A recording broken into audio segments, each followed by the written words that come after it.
oh wait, we're gonna have like 10,000 law enforcement in the city. Like, but I don't see them though. I got 5. You know, pretty cool. Maybe a few more stuff.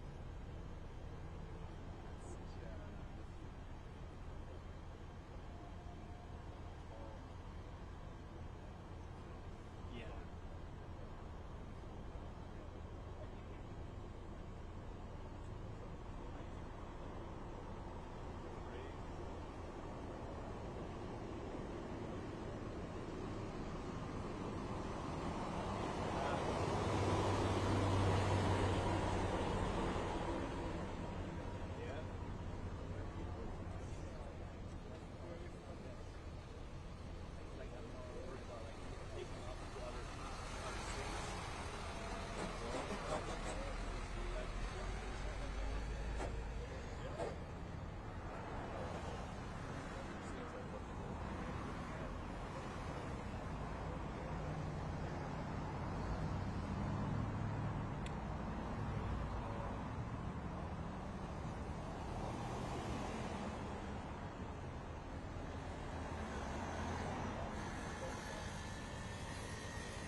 notice it, but my reporter, there was a few mistakes there from our side, and the reporter wasn't at the time, so it was a little bit, and more,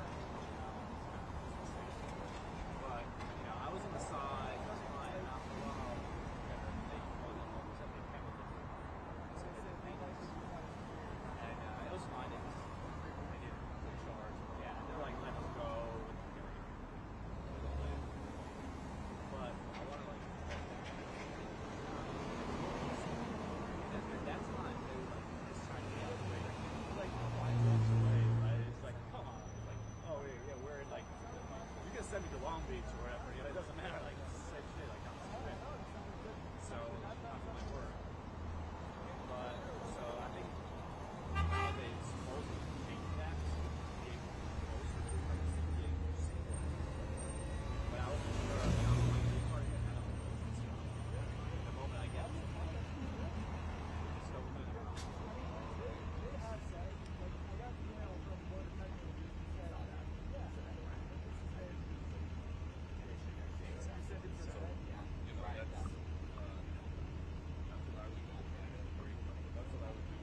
Yeah. Well, yeah. Press record over. Yeah. What did it say? Alright, I'm going to check it.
posting on Truth Social, if I didn't send in the troops to Los Angeles in the last 3 nights, once beautiful and great city would be burning to the ground right now. Last night, Mark filmed 29 protests in the U.S. here in Los Angeles. We're expecting an update from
and highlight the importance of ending illegal immigration.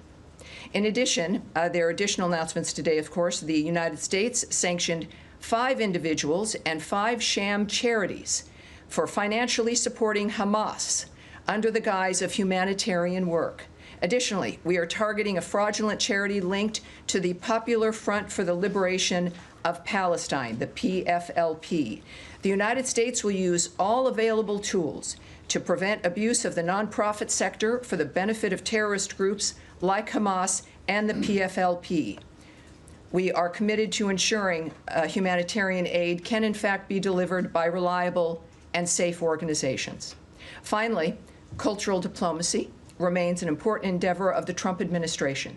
The Kennedy Center exemplifies this commitment, and its gala is tomorrow night, led by the musical Les Miserables. The center will have a season that will have Broadway, ballet, opera, and even Dolly Parton, in addition to a lot of other great things for kids as well. In this world of ours, it sounds very nice and very appropriate. And now to your question. Sounds like Matt Lee is amused. I hope you might be some coughing. I know you weren't laughing, and you might. It would be good to become perhaps a season ticket holder to the Kennedy Center. I'm just saying, but go ahead. I would be happy to be a season ticket holder to the Kennedy. Yeah. And I would love to see Les Mis because I never saw it. There you go. But anyway, listen, just on your copper, and then I want to go shoot really quickly to the Middle East, just on the top. The State Department doesn't have any role in what's going on in LA in terms of quelling the violence. Is that correct? Well, as I would view it, and I think that we all know that many of the aspects regarding illegal immigration, certainly on the issue of visas, the controlling of the border, the designating of foreign terrorist organizations, is one part of a whole of government effort to keep the country safe, to keep Americans safe. Don't push me off here. I'm answering your question. And so when we see the dynamic of what's happening in Los Angeles, it is, I think, quite appropriate for Americans to see this, and it is.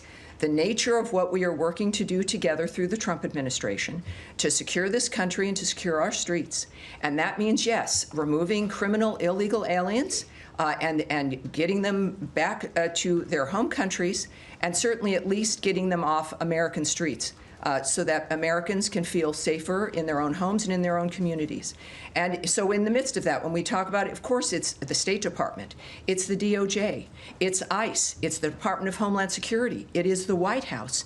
It is a multitude of departments working together to envision and implement President Trump's vision. Okay. Let me go to the Middle East. So Ambassador Huckabee gave an interview earlier today. I think it was earlier today, maybe it was yesterday, but in which he called into question, or didn't call into question, they basically said that the administration is not particularly interested in seeking a two-state solution for the Israel-Palestinian conflict. And I want to know, I mean, he's been outspoken on this issue in the past before he became ambassador.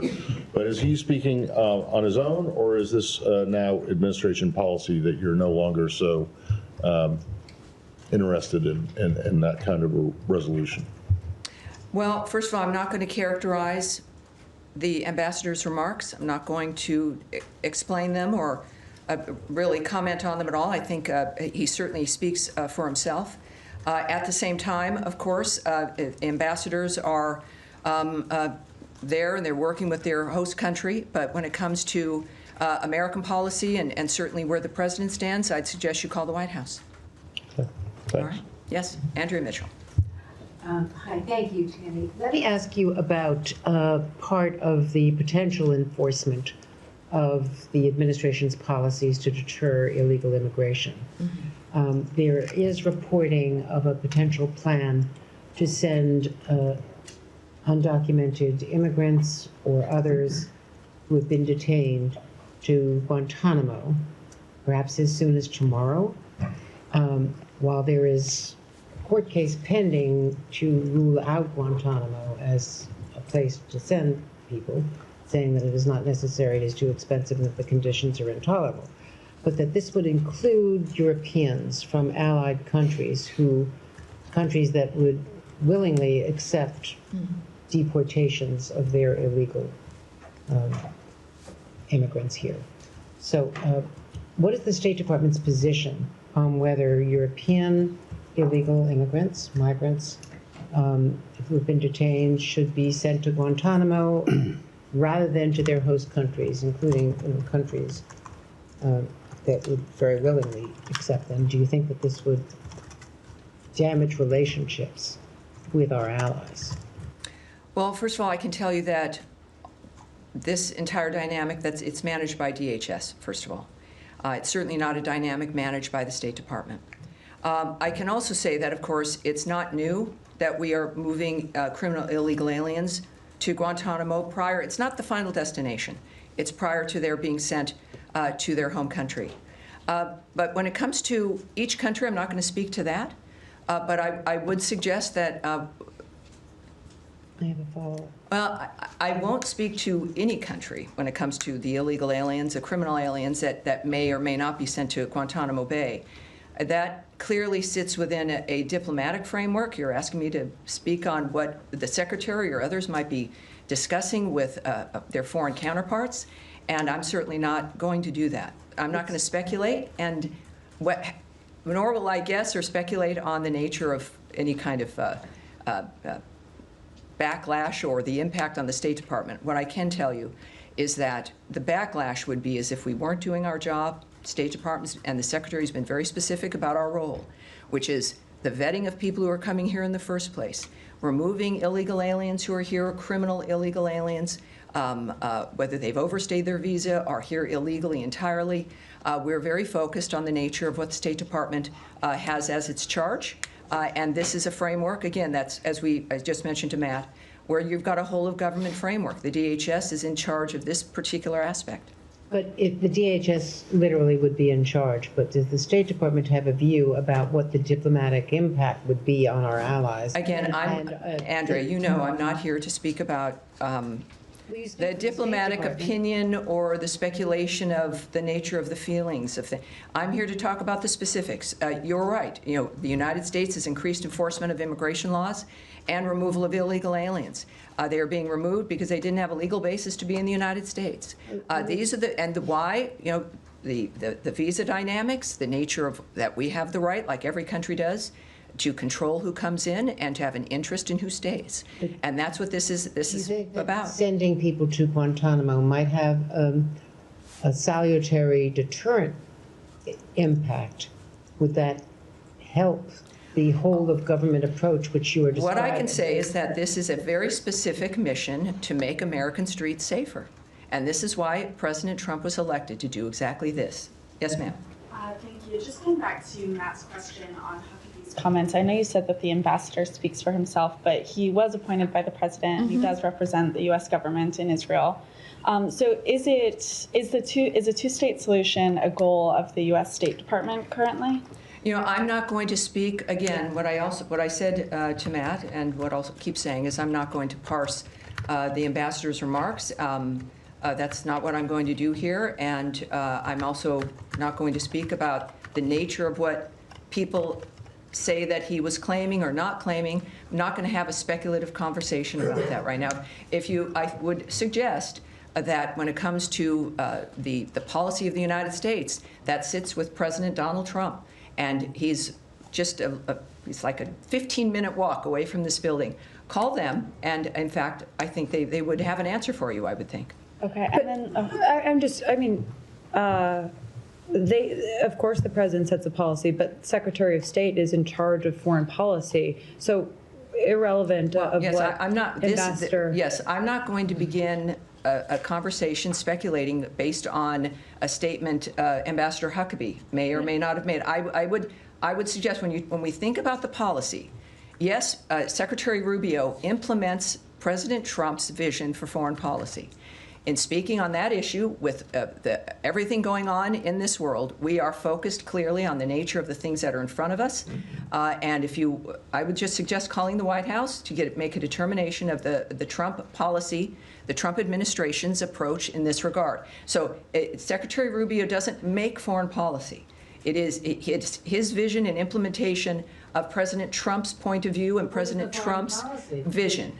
And so that's what Secretary Rubio does, and obviously does it very well. Yes, sir.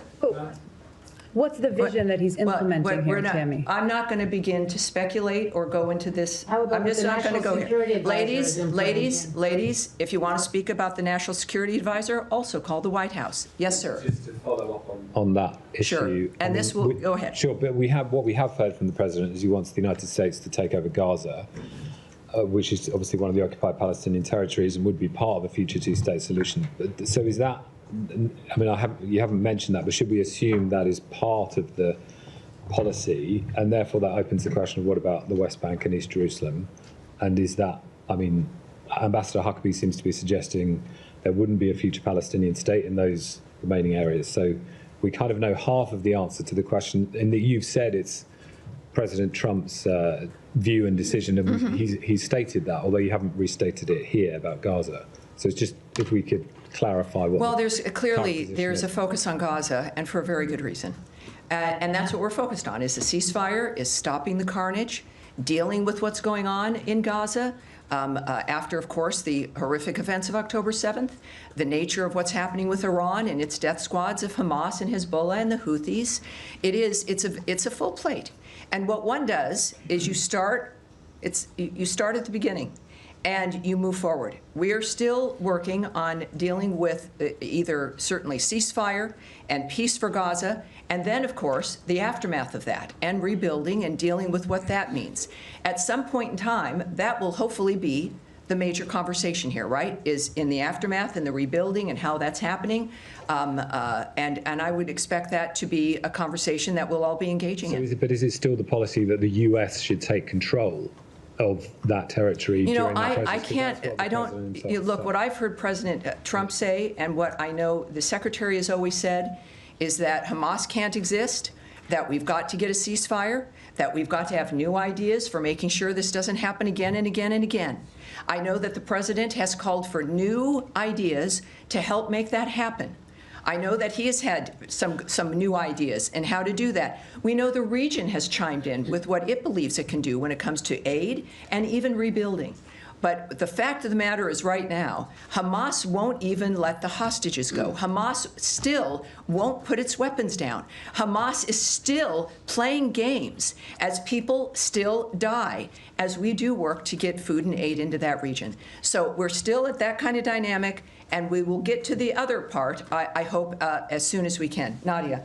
Thank you, Tammy. Just on the Middle East again, the Israeli Prime Minister said today there is significant progress in releasing the hostages and the ceasefire. Does the State Department share his view? And also I want to ask you about the 20 people who have been killed today around distribution center. Last briefing, I believe you said that the Israelis are investigating that. I'm just wondering how these people who have been killed daily now, not one day passes without people being killed around this food distribution center, how can they get their food safely?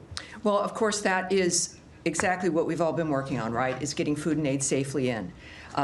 We also know that the UN had a horrible dynamic where they had flour that they report was stolen by Hamas, and that the problems, and as I've said regularly, we all know it's a war zone.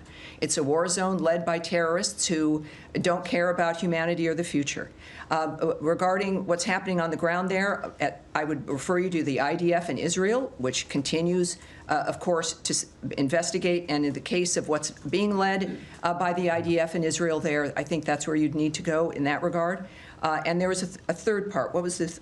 Talking about the significant progress that Netanyahu is talking about today. Yes. Well, again, I can't speak to what the Prime Minister has said.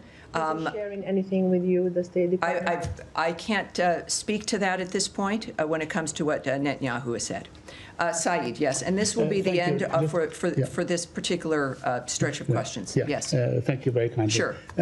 Just to follow up on the questions that were raised on the two-state solution and so on. Sure. Now, we know that President Trump in his first term came up with the deal of the century, which spoke almost in details about his vision. Let me ask you this. Now, there are 5.5 million Palestinians in between Gaza and the West Bank. And I want to ask you, if there is no position of the State Department at this time, because the State Department has always... What I said was I was not going to speak about the issue. I did not say there was no position, sir. Okay, all right. Be very careful, because I'm not going to have you put on the record something that is entirely not true. Okay. And I want you to proceed with that in mind. Okay, I take it back.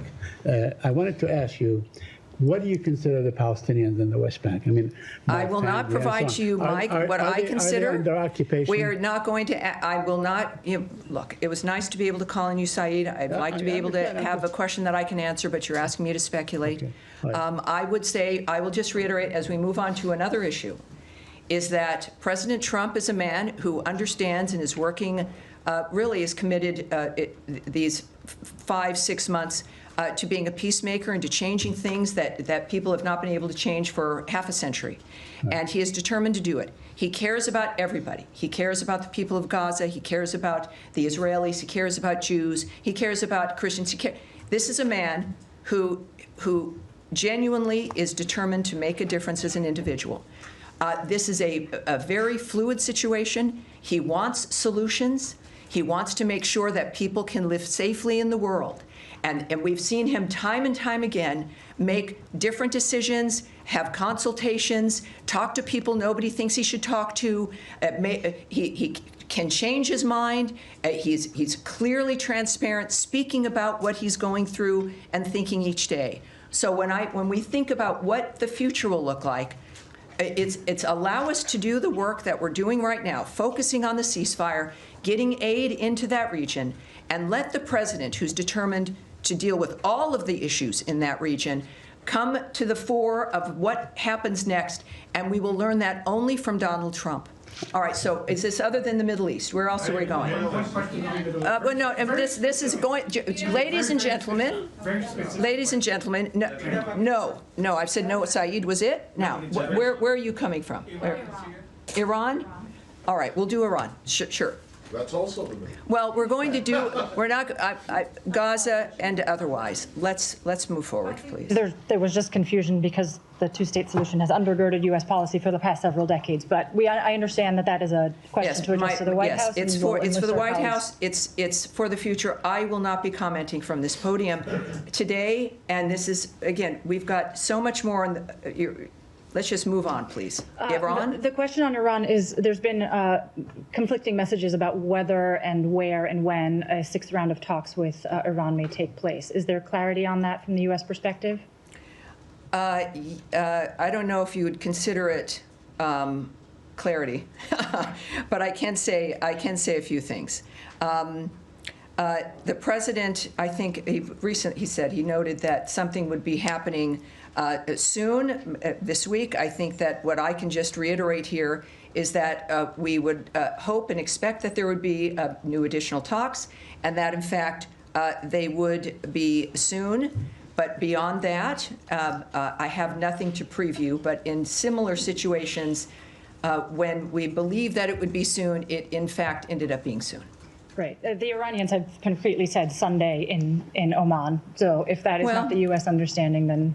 I can't comment on that. Again, the president mentioned a different day. I think that there are individuals involved, obviously, who are working on this, and there will be a final determination, and we will hear about it when that determination is made. Okay. In that context, just very quickly. One more follow-up, and then we'll go on. Thank you. Well, just because the president also had mentioned that this week would be the sort of 2-month deadline for reaching a deal with Iran or not, when is it determined that those talks are a failure and you don't progress to future rounds? The president makes that determination, and the people involved. As I've mentioned before, if you think that if you think about the deadlines, or even as the secretary has said on another situation, that it would be a matter of weeks. The funny thing about negotiations and discussions is that things happen, and that there are conversations, and progress is sometimes made. Not tremendous progress, but enough to keep going. So it is not. It is a dynamic as it would be with any diplomatic consideration. that negotiations are meant to move things forward. And the good news is that, in fact, it would appear that things are moving forward, and that's what we all want. All right. Yes, sir. Thank you, Tammy. Moving to Ukraine, if I may. All right. Now, let's one more. Now we're thinking of Lebanon and the other elements of the Middle East. Did you have something, sir? Yes, you. All right. Iran follow-up. All right. So President Trump also said something about Iran that was quite interesting yesterday during the roundtable. He said that Iran has been helping with the ceasefire negotiations in Gaza. Are you able to shed any light on that? No, I can't. Refer you to the White House in that regard. All right. Lebanon, yes, sir, right there. Thanks so much. Yes. Ukraine has been under massive drone attacks, particularly Kiev last night. Given that, Ukrainian president said publicly that they have been asking for permission from the U.S. To purchase air defense systems that they can mitigate Russian attacks. Why wouldn't the U.S. let them purchase air defense systems, much needed air defense systems? Well, I can't speak to the details of purchase decisions or negotiations about what we're going to allow to be purchased by an ally. That is the Department of Defense, effectively. What I do know is what the President has said and what the Secretary of State has said in a number of venues is that we certainly, and we've been Ukraine's biggest supporter and defender, literally, is that we want them to have surface-to-air missile protections, right? We want them to be able to deal with incoming missiles. We know that it's been discussed about our European partners who have those systems from us to get them to Ukraine. There's a number of different negotiations and aspects involved in this kind of dynamic that does not involve the State Department. It's about munitions and purchasing and all of that. What I do know is that we are doing and continue to wish to do as much as we can. That is not disputed. And I understand the Ukrainians, who are great friends of this country and have done, there's no disputing the bravery and the commitment of the Ukrainian people. If that was ever in doubt or questionable, this war and how they've defended their nation has dispelled any of that. I had the pleasure of being in a bilat with a Ukrainian delegation recently here, and they are astounding people, and they're remarkable, and they are committed to getting their country safe and this war to end. And so are we. The United States has proven that. The details of which are many, and I can't speak to that, and I certainly would dispute that we are not letting Ukraine do something. The opposite has always been the case. Our goal is to make sure that this war comes to an end, and we continue to focus on that. And on that line, I would appreciate if you help us clarify, reports that the United States has redirected some of the promised defensive weapons from Ukraine. Well, supposed to go to Ukraine, but they redirected to the Middle East. Is that accurate? I can't speak to that. That is not something that, whether it is or is not happening, it's a decision that is clearly one based in national security if it's happening, and certainly a diplomatic framework that, if a decision has been made, is not something I'm going to remark on here at the podium. All right. That's going to be it. We're moving along here. I want to get as many people as I can in today. Yes, sir. Last week, Pakistan's all-parliamentary delegation led by Bilawal Bhutto Zardari was here. Did he had any meeting, the State Department, and also has U.S. received any commitment or assurance from Pakistan that they will stop taking, they will take action against terrorists working from this? Well, I can tell you that State Department officials, including Undersecretary for Political Affairs Alison Hooker, met with the Pakistani parliamentary delegation during a visit they had to Washington last week. She reiterated U.S. support for the ongoing ceasefire, as you might imagine, thank God, between India and Pakistan. They also discussed important issues to the bilateral relationship, including counterterrorism cooperation. So that meeting occurred. We also know that Deputy Secretary Landau met with the Indian parliamentary delegation last week, and he also reaffirmed the United States' strong support of India in the fight against terrorism and strategic partnership between those two countries. Did you receive any assurance from Pakistan that they will take action against terrorists? You know, I am not going to discuss the details of those conversations. All right. All right. Yes, ma'am. Thank you, Tammy. Do you have any updates on the temporary pause on scheduling new interviews for student visa applications? Is that still in effect? I can tell you, of course, and that's a good question because there's so many other conversations about visa restrictions. I do believe that we are in the process, and I don't know if, Tommy, if we might have to take this back, I know last week that we were in the process of indicating that it would be very soon and that people should start looking for those spaces to open up regarding appointments. Nothing has changed in our encouragement still of people to apply for those student visas. This was a matter of making sure that the process that we were expecting of consulates and embassies was proper when it came to what we expected them to be able to vet for. And that process, we were told, would be rapid. And I think at this point, what I can reassert here is that people should watch for those spaces to be open, should continue to apply. This is not going to be a lengthy or an ongoing dynamic. It was meant for a specific, almost an administrative adjustment. And I would hope perhaps we can go back and get more on this. But I think that that's where it stands. And perhaps on Thursday I can get even something more specific for you on the record. And another reminder to the people watching at home.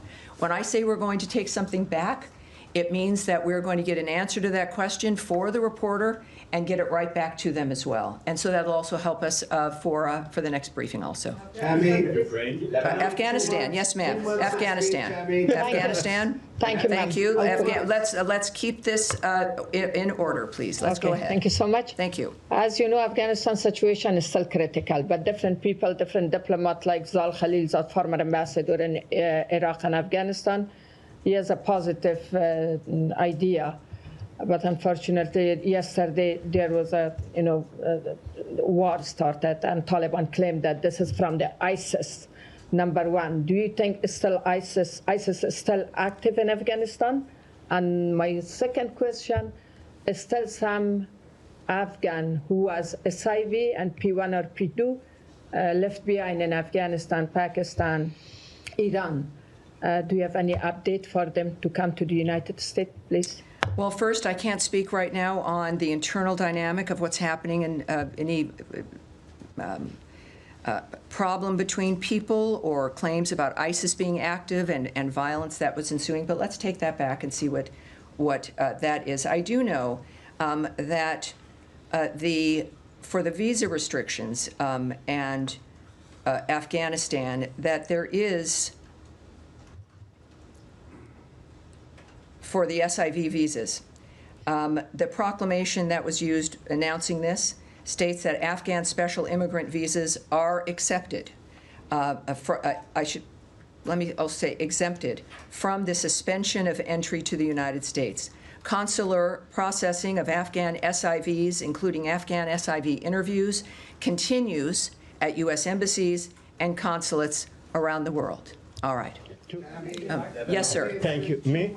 Yes, you. Yes, sir, you. Yes, thank you. All right. If we're going to have disruptions, we're going to let's let's stop this if we could, Heather. Let's move, please. Let's get. We will remove you if you are not silent right now. So we are going to be respectful to your fellow journalists, and thank you very much. Thank you very much. Now we will go. Thank you, sir. Thank you very much. As you know, the Iraqi federal government has cut the budget and salary of the Kurdistan region. Have you addressed this issue with Baghdad? What is your position on the matter? And I have yes, we're aware of this. We are aware of this. And we urge Baghdad and Erbil to resolve their issues through constructive dialogue consistent with their constitutional responsibilities. Resolving the salaries issue quickly sends a signal that Iraq is creating an environment in which U.S. companies would want to invest. Successful resolution would also send a positive signal on broader cooperation for the benefit of all Iraqis, such as reopening the Iraq-Turkey pipeline and additional energy exploration, including with U.S. companies. When speaking with senior Iraqi officials, such as Prime Minister Soudani, Secretary Rubio has emphasized the importance of stability and prosperity in Iraq and the region. He has done the same in recent meetings and conversations with KRG President Barzani and KRG Prime Minister Masroor Barzani. U.S. support for a strong and resilient Iraqi Kurdistan region remains a crucial element of our relationship with Iraq. All right. Yes, all right. Next, please. Let's get everyone in if we can here. I'm only going to ask one to get everybody in. Sanctions question for you. The ICC sanctions that were announced last Thursday. 2 members of the pre-trial chamber that signed off on the arrest warrants for Prime Minister Netanyahu, Defense Minister Gallant, were sanctioned. But the presiding judge, the 3rd judge in the pre-trial chamber of France, was not sanctioned. What was the reasoning behind sanctioning only 2 of the 3 members and not the presiding judge of that chamber? Yeah, again, that obviously was a internal diplomatic decision made very specifically about specific individuals, which I won't discuss. So it was a diplomatic decision? Well, it's what the decisions that go into the nature of when to do a sanction.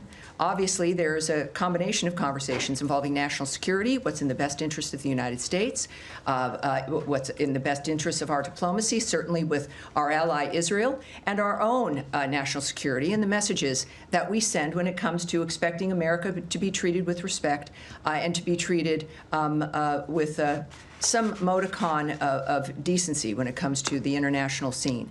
I think that makes that clear, but in the sense of the details of that, of course, I can't comment on that here. Thank you, Tammy. All right. Yes, sir, at the end here. I have a question about foreign aid. Would you be able to share any update on the status of PEPFAR? I understand Secretary Rubio said last month in his hearing before the Senate that 85% of the program is operational. But now some activists and congressional Democrats are disputing that. I do have something for you here, just for some clarity. Secretary Rubio referenced an estimated 85% of beneficiaries who could be receiving life-saving treatment and prevention of mother-to-child transmission services based on the full operational capacity of all the operational active awards. It's 85%. That is a correct number. That is as of March 24th, 2025. All right? Good. Oh, wait. Well, hold on. This cable that went out today from Secretary Rubio instructing all chiefs of mission to abolish all USAID positions, local, direct, either direct U.S. hires or local employees. And sure, that was not a surprise. It shouldn't surprise anyone. A cable is something sent out from the State Department, in this case, of course, to missions worldwide, instructing them to do something. Essentially, there's many more uses and reasons for cables, and sometimes, surprisingly, said no one ever, they get leaked. In this case, it was an order regarding positions regarding U.S. aid that they were to be ended. And that was something that was previewed in February when we relayed the roadmap, if you will, of the reorganization, the renovation, if you will, of U.S. aid, making sure that our aid efforts around the world met with what was important to the United States, to the America First agenda. So this was a cable telling our posts exactly what they were expecting to be told, which is that those positions were gone and were being eliminated. So it wasn't a surprise. It's nothing new. And it is exactly what we previewed in February and March of this year.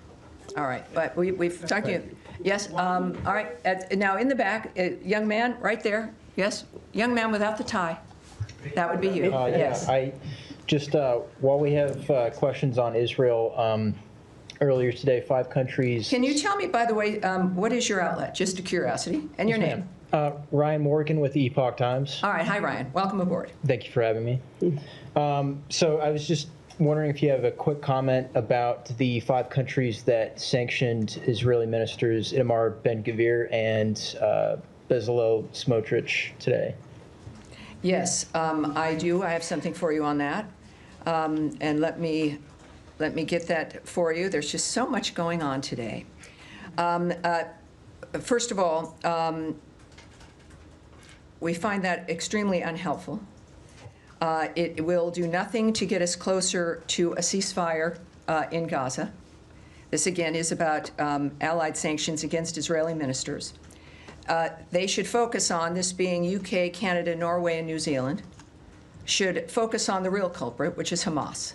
Hamas put the people of Gaza in this situation by launching the horrific attacks of October 7th, which killed 6 British citizens and 46 Americans, and continue to hold hostages, of course, including the bodies of 4 Americans.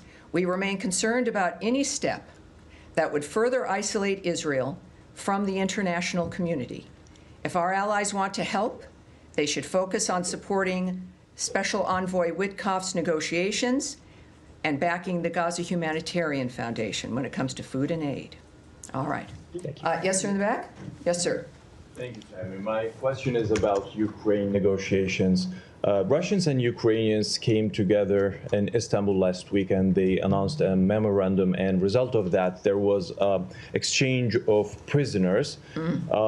What is your elaboration on that phase of the deal, and how do you follow these negotiations? Well, the President and the Secretary have been saying for a while that the only real solution can come with the parties talking directly. And that is what we've been seeing here, at least, in this regard. We, of course, remain in close contact with both parties at the highest levels. And we welcomed the success, the movement of, again, more prisoner exchanges. In this case, of course, the seriously wounded and young prisoners under the age of 25, as well as repatriating fallen soldiers, which in that instance was about 6,000 each, horribly. We are not involved, right? We're not involved in that as the State Department. If that was your question, of the United States, this was negotiations, conversations between the 2 parties involved. And that's all I can tell you. Is that we welcome that progress in the meantime. Are you in contact with the Turkish authorities in order to have them involved in some way to reach a deal between the 2 parties? Well, I obviously won't speak on, we talk with all of our allies on a number of different reasons all the time, but I won't discuss what the details are of those conversations. Yes, sir. Thank you, Tammy. Question on Iraq. When do you expect Iran to get back to you about your proposal? And President spoke to Focus, and he said Iran is acting much differently in negotiation than it did just days ago. What's changed from Iran from recent days? Well, I don't speak for Iran. And I think that what we will find is, as we've discussed, the expectation of further talks and those leading those talks and handling the situation. I would hope, as we all do, that we can finally have some answers and some agreement when it comes to the situation. On Iraq, you said that you are encouraging both Erbil and Baghdad, the Kurdistan region of Iraq and Baghdad, to solve the issue over the budget. Are you engaging with them? There are reports that recently the U.S. charged the affairs to the Iraqi embassy in Baghdad. He met with the Iraqi prime minister and he put direct pressure on Iraqi prime minister to solve this issue. Now the Iraqi officials saying that we are getting heated from the Washington to solve this issue. Do you have any updates on that? In my previous answer to this, it's clear, even from this podium, we're expressing what we expect to see. And they know what we think. And we've been saying it over and over again. It's not, I'm not going to speak on rumors or single reports or somebody talking about a chargé d'affaires or an ambassador and what they're talking about and who they're meeting. That's not going to happen here. But we here have made it very clear that this is a situation that has to stop. And we know that, of course, as I've noted, that resolving situations like this will entice more companies to get involved in the area, making everyone's lives in the region better. All right. Yes, sir, in the back. I was behind the man with no tie, but behind our friend with no tie. Yes, sir, go ahead. I should not wear the tie then. You have a tie on. That would be you, yes. No, you, sir. Oh, you, thank you so much. Thank you, Tammy. Too many with no ties these days. All right. No offense to the no tie wearers. Thank you so much, Tammy. So after the ceasefire between India and Pakistan, President Trump offered to mediate on the issue of Indian-held Kashmir. I was just wondering what kind of follow-up we are expecting, like how State Department move forward, like inviting the leadership of both the countries, or like going to support UN Security Council resolution on Kashmir. Well, I obviously I can't speak to what's on the mind or the plans of the president. What I do know is I think we all recognize that President Trump, in each step that he takes, it's made to solve generational differences between countries, generational war. So it shouldn't surprise anyone that he'd want to manage something like that. He seems very much to be, and not just seems, but he has been the only one to bring certain people to the table to have conversations that nobody thought was possible. So while I can't speak to his plans, the world knows his nature, and I can't speak to any details of what he might have in that regard. You could call the White House. I have a feeling they would have plenty to say, but it is an exciting time that if we can get to a point in that particular conflict, thank God, but also thank Secretary Rubio and President Trump and the Vice President. It's a very interesting time, and so it's every day we bring something new, and I hope perhaps something like that can also get resolved before the president. Keeping Americans safe is a top priority of this administration. An American citizen, Gopal Panu, has wrote a letter to Secretary Blinken demanding to put sanctions on Indian agents involved in his assassination attempt.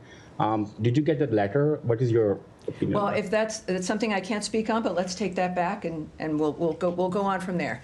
All right, now I've already spoken to some of you with your hands up. Yes, sir. And the blue top, no, behind you, no, in the glasses, sir. Thank you. Yes.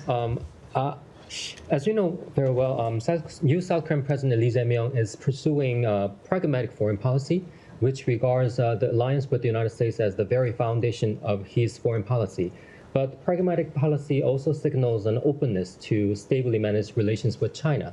So do you have any comment on the new South Korean government's foreign policy stance? Well, I don't. What I can tell you is that there was a call between the president and President Jae-myung Lee. We can confirm that that phone call, in fact, took place, and we refer you to the White House for those details. We congratulate the president on his election as the president of the Republic of Korea, and we're confident under his leadership that our alliance will continue to thrive. Again, for more, perhaps further comment, if you'd like to know what President Trump's view of that, I suggest you call the White House. All right, now in the back is going to be our last question here to you, sir. Thank you. In a nice white crisp shirt and a tie and glasses, and it's our sartorial remarks here today, apparently. Thank you, Tammy, for giving me the opportunity to ask yes, sir. And your outlet again, sir? I work for France 24 and Asharq al-Awsat newspaper. Very good. Welcome aboard. My question is about Lebanon. There were reports yesterday that the U.S. is engaging Israel in some discussions about the fate of UNIFIL. Would you please shed some lights on what do you think regarding the situation of UNIFIL in southern Lebanon, and what do you expect from UNIFIL and from the Lebanese government? And also, I have a question whether you would confirm that Ambassador Tom Barak will visit Lebanon next week. Thank you. All right. Well, for the first part of that, we'll have to take all of that back. I know that quite some time ago, we discussed this here at the podium, but as we also know, time changes things, and I want to make sure, I don't want to repeat to you the nature of what we were saying months ago. So let's go back and we'll get those answers there. Regarding Ambassador Barak, he is, of course, our ambassador to Turkey, and he's leading the way in our effort regarding Syria and giving them a chance to make a difference and to move into the future. I think we can get a good answer from the ambassador about his plans regarding any travel. I'll do my best for you in that regard. But he's a busy guy. We had him here last week. He spoke to many here. In general, off the record for like a meet and greet. But he's a man who clearly is making a huge difference. We expect more from him, and we'll get back to you with his travel plans in the end. A quick follow-up on the fate of Ms. Morgan Ortagus, because there are a lot of rumors. Well, that means, boy, I can see myself answering this question. Yeah, but said no one ever. I know you answered without answering the question before. Well, But, I will not those answer rumors? without not answering. No, first of all, I will not speak about personnel dynamics. I'm certainly not going to address rumors surrounding those, any personnel dynamics here regarding anyone. And I'm going to leave it at that. All right, thank you, everyone. Great job. I'll see you on Thursday. Thank you very much.